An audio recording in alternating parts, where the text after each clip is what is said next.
Thanks, Megan. That was great. For our next talk, Brian Van Tine from Washington University will be presenting us updates in sarcoma. I'm very excited for this talk. Brian and I have had the privilege to share many mutual patients. He's been able to put on clinical trials for me. He's always been a good source of advice. So he asked me to introduce him as this guy. So I'm going to let everybody know we're really excited to hear from this guy.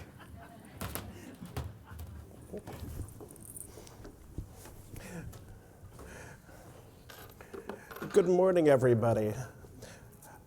I used to like going after a melanoma doctor, but that presentation was just so hopeful and brilliant that I don't like going after melanoma anymore. There's just so much hope, so much change. It's just amazing to watch. This is why I went into phase 1. So today, I thought a lot about sarcoma and what I could give in 20 minutes that would be meaningful. And I've been involved in 8 FDA approvals in the sarcoma space, +1 and then -1.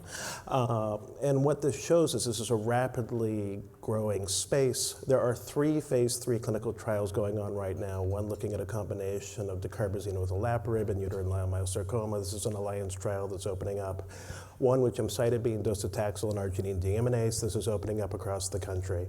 And then the third one, I'll show you the data. It's really a neat space, but this is now 175 separate diseases. And so I thought I would take this time to show you how this field was built on a house of cards that got us AIM. From there, I'd like to introduce you to something that our European colleagues, and only our European colleagues, can do, which is reinvent combinations of old drugs in collaborative group old trials, which was really nice, what I think is a new standard of care for leiomyosarcoma. And then I'd like to show you the new T-cell therapy for synovial sarcoma that just finished accrual and is going up for its BLA. So with that, I'd like to show you that even though I managed to walk through the entire vendors fair without talking to anybody, I'm probably one of the most conflicted people here. So I was on the NCCN committee when this first came out, which is a statement that all patients should be managed by a multidisciplinary team with expertise in sarcoma. And then we added the phrase in the middle, which is in parentheses. We didn't write treated.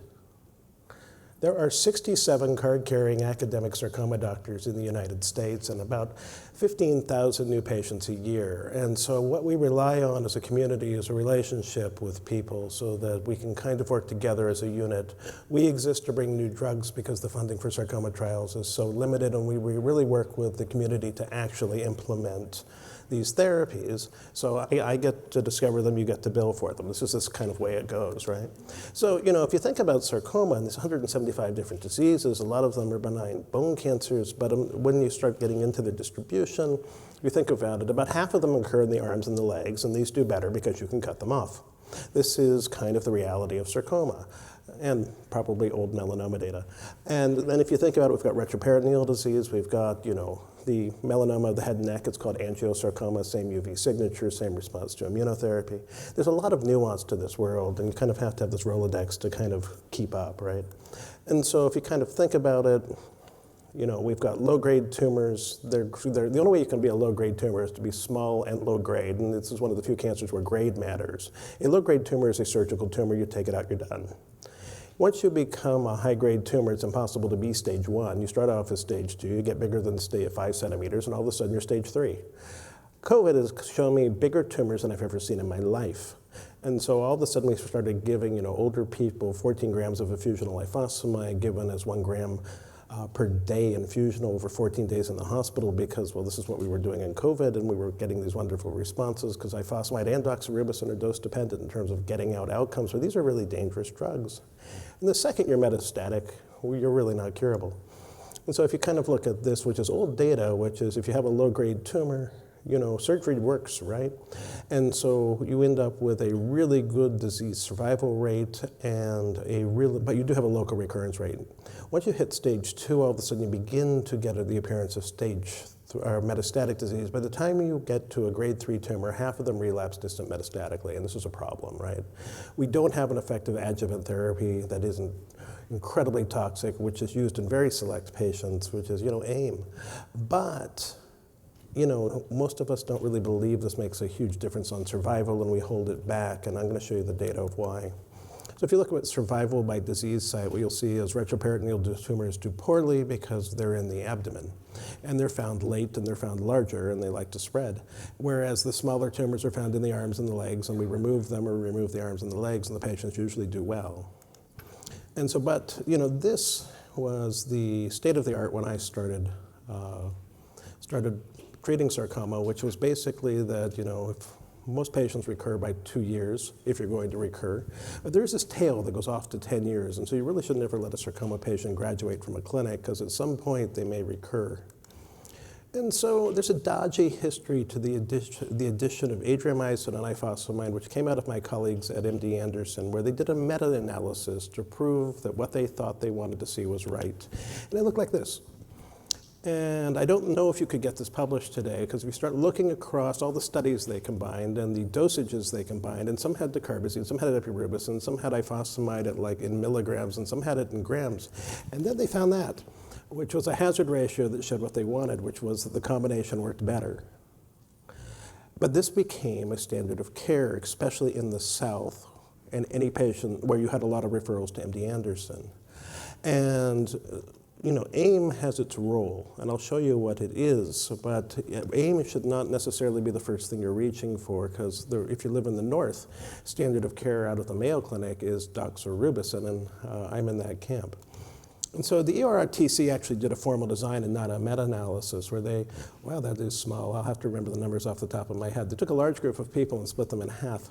And what you see is some were given adriamycin and ifosfamide, and the rest were given adriamycin. But you have to realize in this clinical trial, when it was done, we had 4 drugs: adriamycin, ifosfamide, Gemtax, dacarbazine, hospice, right? So everybody who got doxorubicin went on to get ifosfamide as a single agent. And so what you're going to see is that you're going to find a lot of toxicities. The toxicity is clearly higher in combination therapy for anyone who's given it, right? And because of that, this became a bit shocking. If you look at the overall survival of the combination versus the single agent, it's the same. But that's because it was given sequentially, not in trial design, but in reality. You look at the progression-free survival, it's slightly longer in combination than in single agent, but the toxicity is not necessarily worth it. But then you get to this slide. We're just going to skip to the slide that matters. If you look at the complete responses to this, remember, one of the reasons sarcoma doctors exist is that when you kill a sarcoma, it fibroses and doesn't necessarily shrink, which makes thinking about sarcomas like carcinomas a problem because they don't shrink, they fibrose. We have clear documentation from this when we all started biopsying the easy lesion to get at, like in the neck, in the beginning of the molecular age, and they were just all fibrotic. But if you look at the partial responses, the combination of adriamycin and ifosfamide gives you a 25% response rate, which is 1 in 4, and where the real utility of this regimen is in altering surgical outcomes. And so if it needs to be smaller to become resectable, you try it. If you're not planning on trying to make an attempt to cure, this combination is, or if somebody's in an ICU and they're on 8 liters of oxygen, this is what you reach for, because if they're going to, and they do respond, it is amazing when they respond. But you have to go into this very judiciously, right? So then there's the story of olertumab, which was the +1 -1 drug. So olertumab was a PDGF monoclonal antibody that in a phase 1/2 trial, and I'm at fault for part of this, which was done at a series of small centers, Memorial Sloan Kettering, Washington University, University of Seattle, anything with a Washington or a Memorial in it. We came out with this weird data in a small phase 2 study, not powered to see overall survival, that all of a sudden the addition of this antibody to doxorubicin actually improved overall survival, but not progression-free survival. And I never could have quite understand that. And so we did a phase 3 trial looking at the combinations. And the only reason I put this up is I want you to see the benchmarks from this trial for the trial I actually want to teach you about. And so what you see is the overall survival here in the metastatic setting is beginning to push out about 2 years. Basically in giving people single agent doxorubicin followed by trabectedin, Gemtax, erubulin, pazopanib. There's so many now drugs that we have to know when to use in the sequential order, but olertumab went away after this. And so did all this maintenance therapy, and so all of a sudden 6 cycles of doxorubicin seems like a good thing. So one of your sponsors who's not here today, actually, sorry, not a sponsor, so this is actually really clean data. So Janssen comes out with a drug called Trabectedin. And so Trabectedin was discovered in the 1960s and not developed very well from the NCI. So it is a DNA minor groove binder that's a tetrahydroisoquinoline. I actually said it. And so it's from E. turbinata, and it's a natural product. So if your patients want to take a natural product, they should try Trabectedin. And so if you look from the right to the left, what you see is, from the left of the, I'm dyslexic. So right to the left, you'll see that the tumor in the abdomen actually does shrink, right? And so there was a 2-to-1 randomized trial done of Trabectedin versus dacarbazine. And dacarbazine is quite active, especially in uterine leiomyosarcoma, which makes this data something you have to be very careful with. And so it was powered for overall survival, but we're sarcoma doctors, and we're really good now with all our other drugs of keeping people alive. But I want you to actually note what the progression-free survival is, because this matters for the trial we're trying to get to. In the trial we're trying to get to, if you look here, dacarbazine has a progression-free survival of about, 6 weeks. But you look at the tail, there is a subset of people on this up to a year, right? And those are usually your uterine patients. If you look at it, we actually get a drug approved with a progression-free survival of 4 months. Basically, because it was used everywhere in the world but the United States. You could actually get this in Kazakhstan and Cuba, but not the United States. So they finally just let us have it.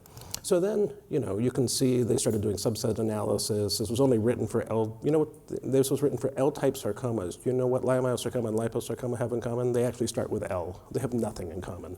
So this becomes something that we just use across sarcoma. And so then this happens. So this is something only our European colleagues can do, and this is actually the trial that I want you to know about. So doxorubicin alone versus doxorubicin with Trabectedin. So doxorubicin is given over 20 minutes as an IV push. Trabectedin alone is given as a 24-hour IV infusion. In this combination, doxorubicin is given as an IV push, and Trabectedin is given over 3 hours.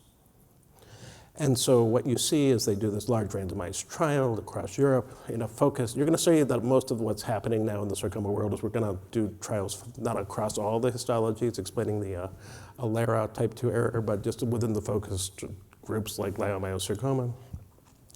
And it is a well-balanced trial. And what you see is that, if you add Trabectedin to doxorubicin, the toxicity goes up, but you're not looking at Fanconis, you're not looking at neurotoxicity, you're not looking at sending people on a methylene blue trip and turning them into a Smurf. What you're looking at is just, it is a little more nauseous and it is a bit more fatiguing, and then you get this. This is a randomized trial of taking 6 cycles of doxorubicin, adding it to Trabectedin, and then continuing Trabectedin versus just using 6 cycles of doxorubicin. And then when you go back and look at all the other curves I've shown you, doxorubicin is doing about the same. You've got a PFS of doxorubicin of about 6 months.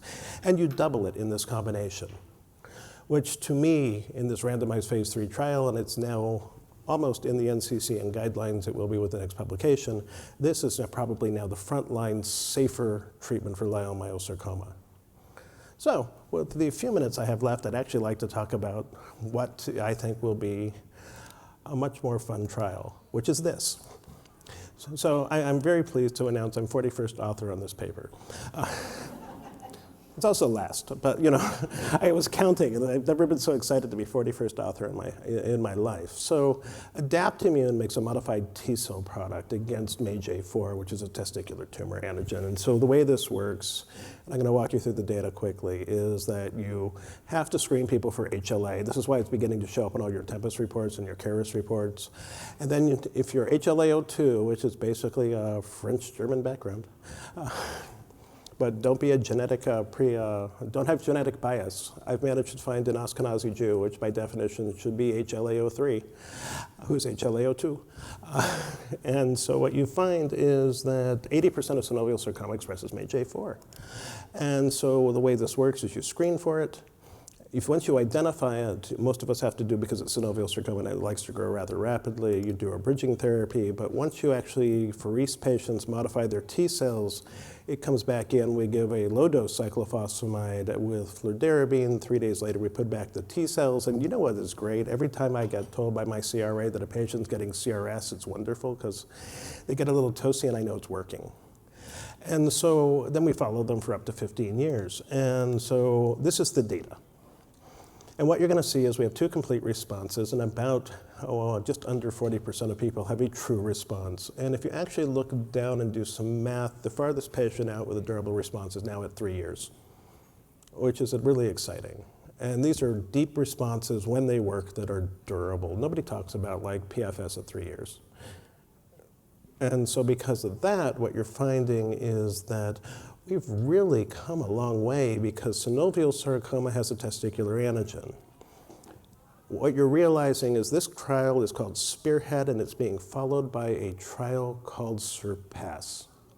Surpass, which we have open at Washington University, is a solid tumor trial for tumors that are HLA-A2 that express MAGE-A4, which is why these are beginning to show up on your Tempest reports. It's also done at MD Anderson. I don't know if it's at Vanderbilt, and I think that's your circle here.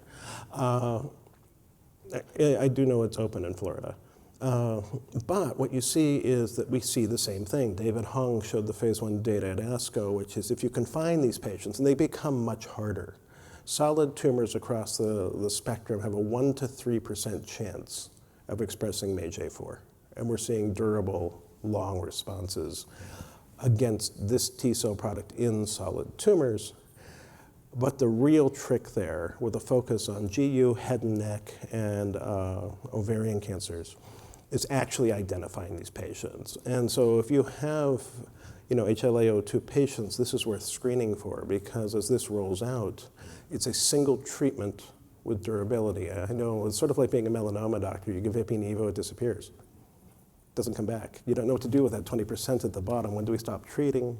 How far do we have to follow them out? I'm truly, truly jealous is what you're hearing, right? Our melanoma doctors get to do all these great things where these durations of response, but then you're starting to see it here. If you see, I've got, if you go back to 2 years on this, all of a sudden you've got 3 patients out here.